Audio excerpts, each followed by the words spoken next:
Hello there. My name is Tommy, and I'd like to share with you the things that I love.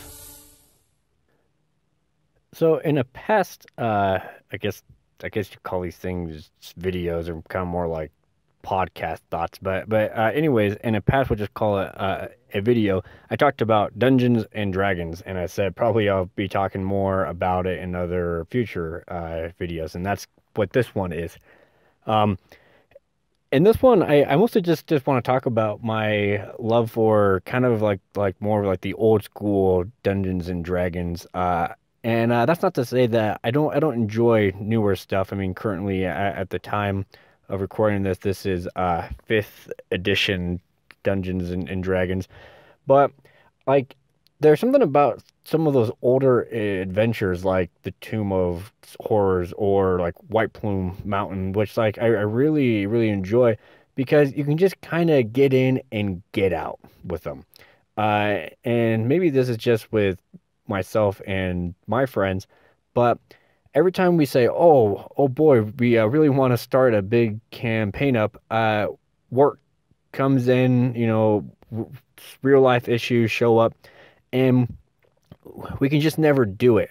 And I like those old school modules because they're just kind of quick, and you don't really have to put in like a super lot of thought. For instance, like the Tomb of Horrors, it doesn't, say, "Oh yeah, this is the like."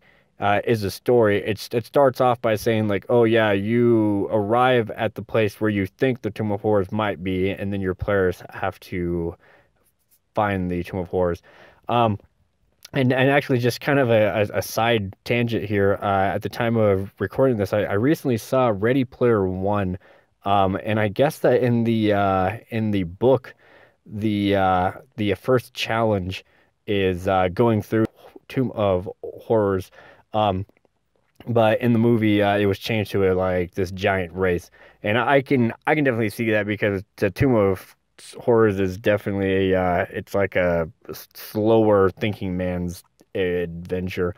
Um, but anyways, that has nothing to do with really anything. Just kind of a side note. But the thing is that I like about those old school adventures is I like feel like they kind of just put stuff in there just like to put stuff in there. I mean, and didn't really care about so much the actual like logical side of things. They just kind of were more concerned about like the fun side of things. I don't recall if I said this in the last video, but for instance, like White Plume Mountain, there really isn't any like theme to it. Like there's like random stuff in the entire dungeon. Like a werewolf, sorceress, a sphinx that asks riddles, a a vampire. Why are all these people in here? Well, there's not really any like logical answer for it, but it doesn't really matter because you're having fun. You're having fun playing it.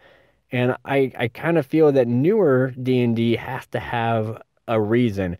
You can't say, "Oh, well, these people are here because I want them there." I kind of feel that newer D&D is they're trying to keep up with, what's written in the like overall world books. Like, "Oh, these elves here, they live, in the trees here." Well, what if I wanted those elves to live like on like a snowy mountain?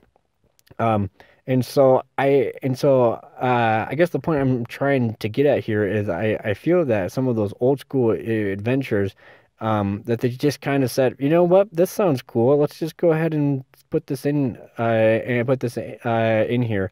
And every time I write a adventure, I always try to model it after kind of that old school feel. Heck, even to the feel, or sorry, even to the point where I make those old blue and white maps or try to make the covers look like an actual cover. In fact, I'll post a link at the bottom here to my Dungeon Masters Guild products. But anyways, yeah, I just like the old school kind of feel to it, and that's just something that I really enjoy.